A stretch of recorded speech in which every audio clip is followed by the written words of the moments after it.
문법책 먼저 답하기 먼저 할게요. 175쪽? 저 뭐예요? 준서, 원휘, 형호, 윤서, 오다. 오답 정리. 안 해왔어요? 주 하나 안 줘도 되는. 주안 해왔습니다. 엄마 하나 했거든요. 자, 15번부터 채점 175쪽이요.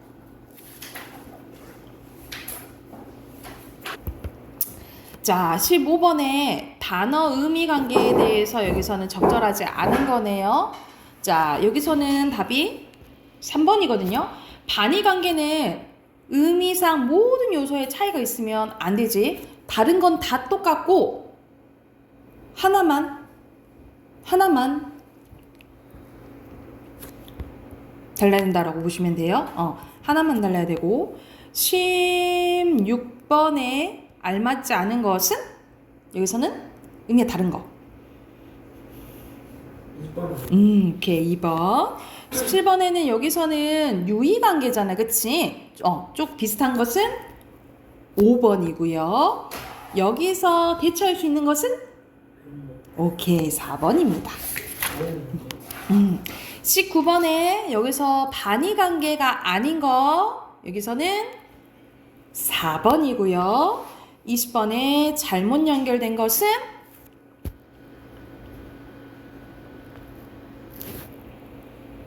잠깐만요. 저 틀렸거든요. 그래가지고 5번. 땡, 3번이에요. 3번이라 했는데. 자, 왜 고쳐? 21번의 유의어는 5번, 22번에 5번이고요. 23번에 여기서는 자음을 나눌 수 있잖아. 예사소리, 울림소. 에이, 벤소. 된 소리. 이거 외운 거 기억 안 나? 주아씨, 외운 거 기억 안 나요? 예. 아유, 큰일이네. 맞다. 2번이에요.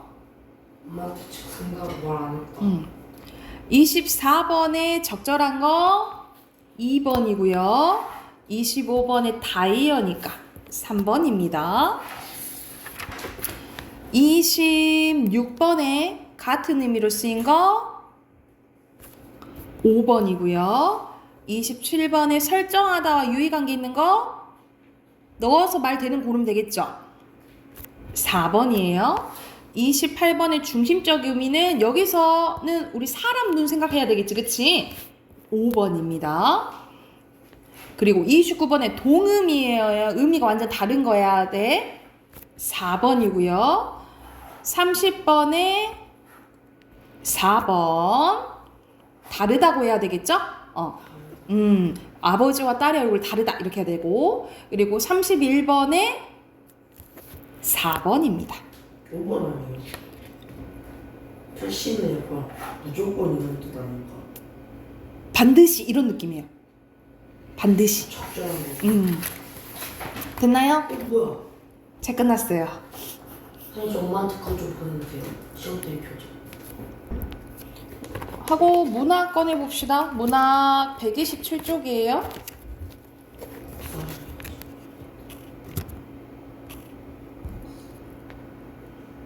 선생님 왜 안... 자, 127쪽 가볼게요. 127쪽 보면은 우리가 소설에서 없어서는 안 될 이제 갈등에 대해서 나옵니다. 자, 사건은 소설 속에서 인물을 둘러싸고 벌어지는 크고 작은 일을 얘기하고요. 갈등은 인물이 마음속에서 혼란을 느끼거나 대립하는 것을 얘기를 하는데, 자, 알다시피 갈등은 크게 두 가지로 나뉘어지죠. 내적 갈등과 외적 갈등 이렇게 이제 나뉘어지는데, 내적 갈등은 인물의 마음 속에서 두 가지 이상의 생각이나 심리가 부딪히는 거예요. 예를 들어서 나는 저거 할까 말까, 예를 들어서 또는 짜장면 먹을까 짬뽕 먹을까, 이런 거 이제 속으로 이제 고민하는 것을 내적 갈등이라고 보시면 되고, 외적 갈등은 보통 이제 인물이 자신을 둘러싸는 바깥의 대상과 대립하는 거라 생각하시면 돼요. 그래서 크게 네 가지가 있는데, 인물과 인물 간의 갈등, 인물과 사회 간의 갈등, 인물과 자연 간의 갈등, 인물과 운명 간의 갈등 이렇게 네 가지가 있는데 거의 다 인물 간의 갈등이 많다라고 생각하시면 되겠죠. 그래서 등장인물들 사이에 서로 성격이나 의견, 가치관이 달라서 일어날 수 있고요. 인물과 사회 갈등은요, 인물이 자신이 살고 있는 사회 제도와 관습 등과 부딪혀서 겪게 되는 갈등이라고 생각하시면 돼요. 그래서 대표적인 게 홍길동전이거든요. 그래서 왜 홍길동전이 대표적인 인물과 사회 갈등이냐? 자, 홍길동은 조선시대 때 다 태어났는데 이때는 뭐가 있었냐면 첩제도가 있어서 우리가 지금은 남자랑 여자랑 이제 한 사람씩 결혼하자, 그치? 근데 조선시대 때는 이제 남자가 여러 명의 부인을 둘 수 있었다라는 거죠. 그래서 본처, 그리고 두 번째 부인들의 첩이라고 하는 거지, 그치? 근데 본처와의 사이에서 나는 자식을 적자라고 하고요. 첩 사이에서 난 자식을 서자라고 했어요. 그런데 이때 당시에는 적자와 서자의 차별이 있었다라고 보시면 됩니다. 이걸 적서차별제도라고 해요. 적서차별제도는 대표적으로 우리가 남자로 태어났으면 아니면 이제 양반 가면 이제 공부를 해가지고 과거 시험을 보잖아, 그치? 과거 시험을 보는데 이 서자는 우리가 문과가 있고 무과가 있으면 이 문과 시험을 못 봤다라고 보시면 돼요. 그래서 홍길동은 자기는 능력이 더 좋은데 이 시험을 볼 수 있어 없어? 볼 수가 없어서 벼슬을 제대로 할 수가 없는 거예요. 그거에 대한 이제 불만을 가지고 이야기가 전개되는 소설이라고 생각하시면 돼요. 이게 대표적인 인물과 사회 갈등이고요. 인물과 자연의 갈등은 인물이 자연재해로 인해서 어려움을 겪는 거라고 생각하시면 되고, 인물과 운명의 갈등은요, 인물이 타고난 운명에 의해서 갈등하는 건데, 예를 들어서 대표적인 게 김동리의 역마라는 이제 소설이 있어요. 역마는 뭐냐면 어느 한 곳에 정착하지 못하고 막 떠돌게 되는 걸 우리가 역마살기였다 하거든요. 그래서 결국에는 정착하려고 하는데 정착하지 못하게 되는. 그래서 보면 인물과 운명 중에 뭐가 이겨버린 거야? 운명이 이겨버린 거라 생각하시면 되겠죠. 이게 대표적인 외적 갈등의 종류라고 생각하시면 되고요. 우리 저번에 복선 했었지, 기억나지? 기억나? 그래서 우리 복선은 앞으로 일어날 사건을 넌지시 알려주는 장치라고 생각하시면 되겠죠. 그래서 보통 뭐 예를 들어서 여기서 코스모스들이 죽고 말았대. 뭐 죽음을 암시하다거나, 예를 들어서 도라지꽃 하면은 보라색이거든요. 보라지꽃이 보통 보라색, 우리 죽으면 파리하지않아, 그치? 그래서 보통 보라색 이런 것들은 좀 죽음을 암시한다라고 기억을 해두시면 돼요. 그래서 여기 부분이 오늘 간단하죠? 갈등 종류, 복선에 대한 내용 뒤로 넘겨서 문제 바로 풀고 답 확인 바로 해볼게요.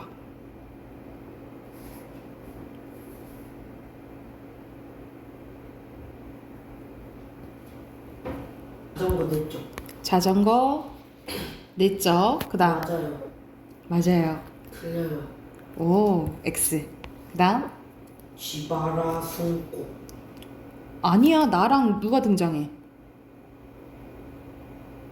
명선이. 명선이. 복선. 복선. 족. 유별. 유별 맞으면 안 되지. 나. 우리 유별기가 나왔거든요.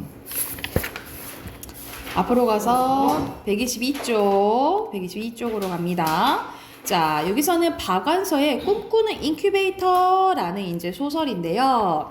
약간 이제 지금은 많이 안 그러지만 예전에는 남아선호 사상이 있어가지고 꼭 아들을 낳아야 된다, 막 이런 이제 있었어요. 그래서 그런 사상이 조금 반영된 소설이라고 보시면 돼요. 보면 나는 중년의 가정주부입니다. 그러면 1인칭들 주인공은 거의 시점이겠죠.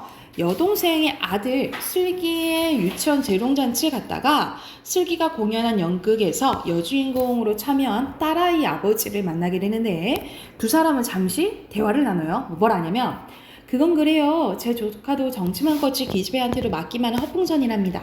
그런 주제에 그 역할을 그렇게 좋아하고 의시된대요. 나중에 어찌됐든 당장 여자애들 위협적인 존재가 되는 게 신나나 봐요. 산에 코빼기 아버지 참 몇 남매를 두셨습니까? 남매가 아니고 자매를 두었습니다. 국민학교 1학년짜리 하나하고 꼬마 염소노릇 6하고 딸만 둘입니다. 어머, 그럼 또 낳으셔야겠네요. 아니요, 둘이면 족합니다. 아이들도 건강하고 우리 능력도 그렇고 지구 환경한테도 미안하고. 말씀은 그렇게 하셔도 속마음은 아니실걸요?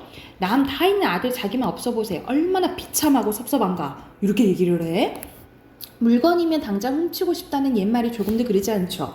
하긴 요새처럼 편리한 세상에서 훔칠 것까지 있나요? 뭐 수단 방법 안 가리게 되는 거죠. 그까이 거. 이렇게 얘기를 해. 그러면은 지금 딸밖에 없는 아버지가 들었을 때는 얼마나 기분 나쁘겠어. 근데 이런 식으로 얘기를 하는 거야.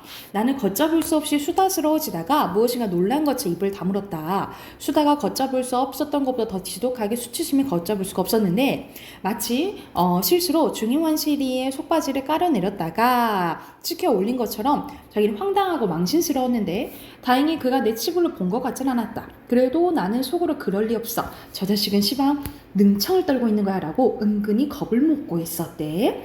섭섭하지 않다고는 안 했습니다. 아내가 둘째 애를 뵀을 때 아들이라고 바란 것도 사실이고요. 이왕이면 아들 딸 섞어서 색세가지로 갖고 싶은 게 인지상정 아닙니까? 그거하고는 다르죠. 첫 아들 낳은 사람이 둘째는 딸이었으면 하는 건 괜히 그래 보는 배부른 수작이라고요. 뭐 이런 식으로 얘기해. 그러니까 무조건 아들이 최고다라고 얘기를 하는 거야. 그 사람들이 조금도 절실하지 않아요. 두 번째도 아들이 맺히는 특별한 기술이라고 있는 사람처럼 의시되면서 의세했지 손톱만큼도 섭섭해할 줄 아세요? 아시겠어요?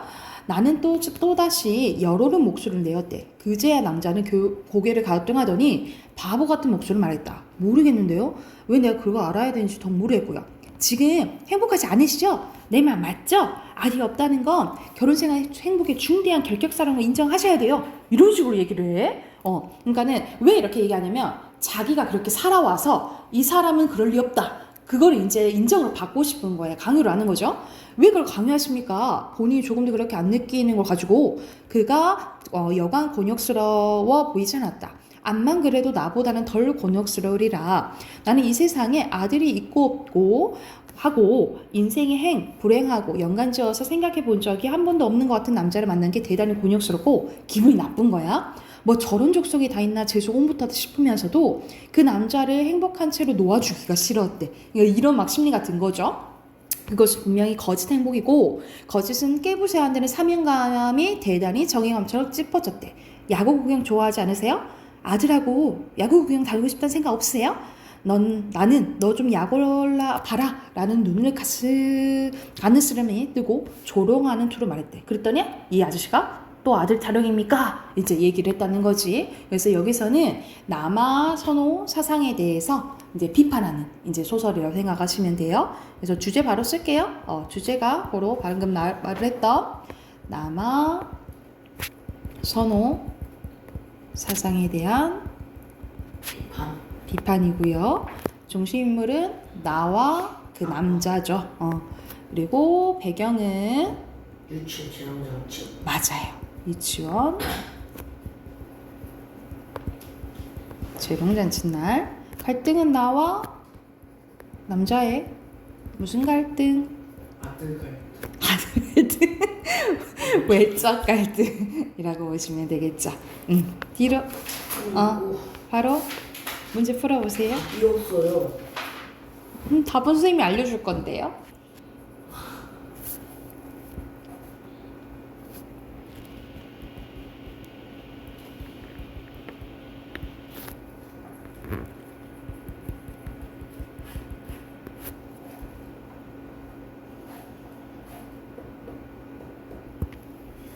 나가 네. 시비 거는 거예요. 남자가 시비 거는 거예요. 나가. 아 그래요?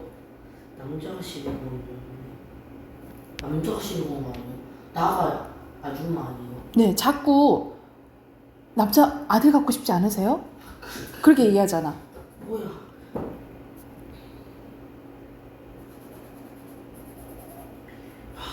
그러면 답이 다 나오지.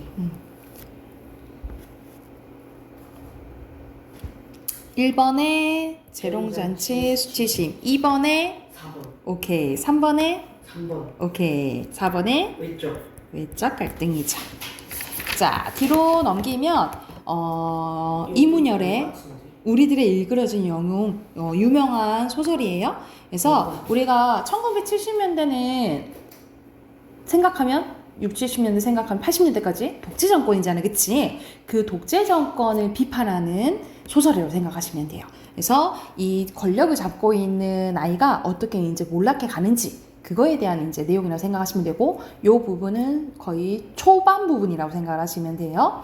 그래서 보면 하지만 30년이 가까워진 오늘까지도 그 첫날을 생생하게 기록하도록 만든 것은 아무래도 엄석대와의 만남이 될 것이다 하면서 알아. 과거를 회상하죠. 그럼 무슨 구성이에요? 역순행적. 역순행적 구성. 그리고 같은 말로 액자.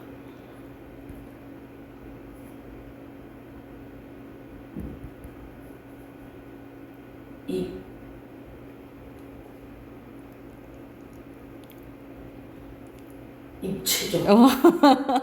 입체적 구성이에요. 자, 모두 저리 비켜. 아이들이 나를 둘러싸고 앞서 말한 그런 실없는 것들이나 묻고 있는데 문득 그들 등 뒤로 그런 소리가 나지막히 들려왔대요. 잘 모르는 나에게는 담임 선생이 들어온 것이 아닐까라는 생각이 들 만큼 어른스러운 변성기의 목소리였는데, 아이들이 움찔하면 물러서는데 나까지 놀라 돌아보니 가운데 맨 뒤쪽에 하나이가 버티고 앉아 우리 쪽을 지그시 바라보고 있었다.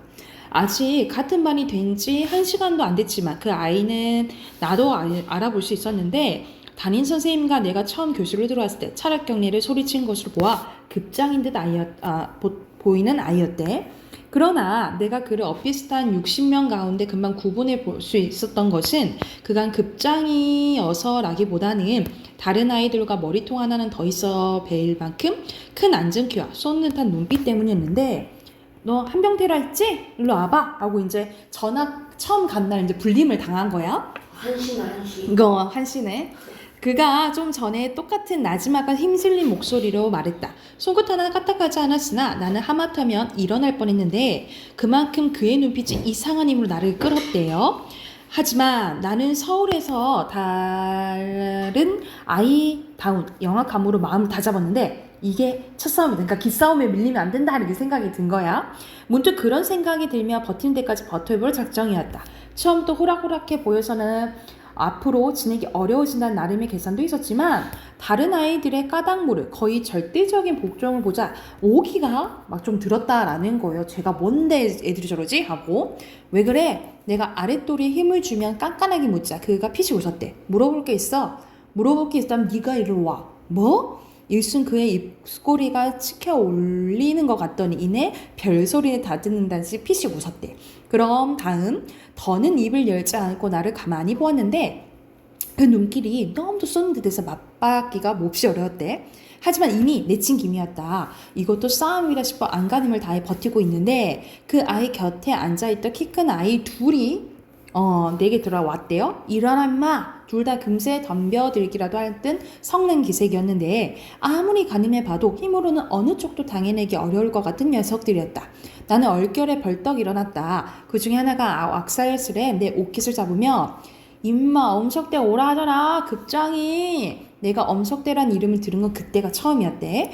그 이름을 듣는 순간 내 기억에 새겨졌는데 아마도 그것은 그 이름을 말하는 아이의 말투가 유별나기 때문일지도 몰랐다. 무언가 대단히 높고 귀한 사람의 이름을 부르고 있다는, 그래서 당연히 존경과 복종을 바쳐야 한다는 그런 느낌을 주었대. 그게 다시 나를 까닭 모르게 움츠러들게 했지만 그래도 물러설 순 없었다. 100여 개의 눈초리가 나를 지켜보고 있는 까닭이었다.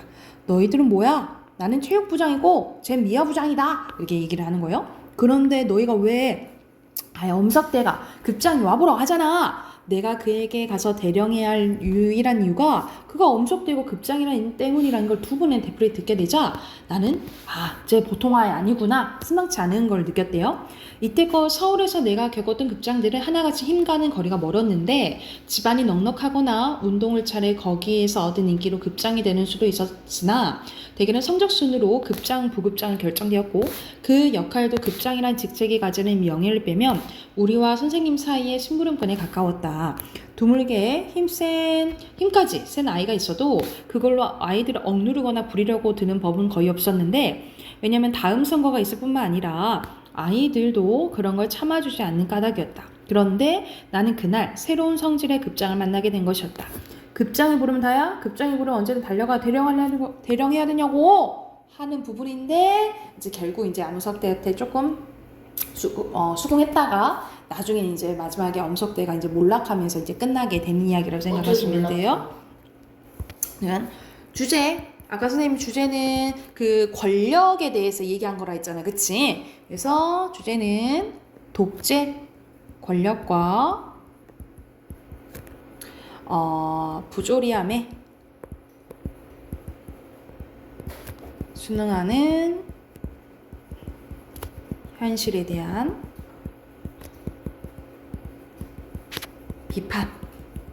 비판이고요. 중심 인물은 나와 엄석대고 배경은 전학 첫날 교실이고요. 나와 엄석대 이것도 무슨 갈등? 외적. 외적 갈등.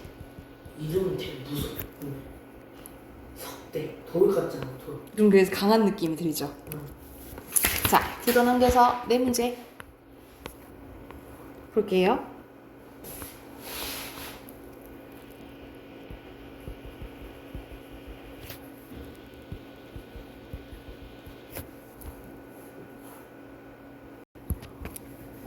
엄석대 급장 6번에 2번 7번에 2번 급장 엄석대.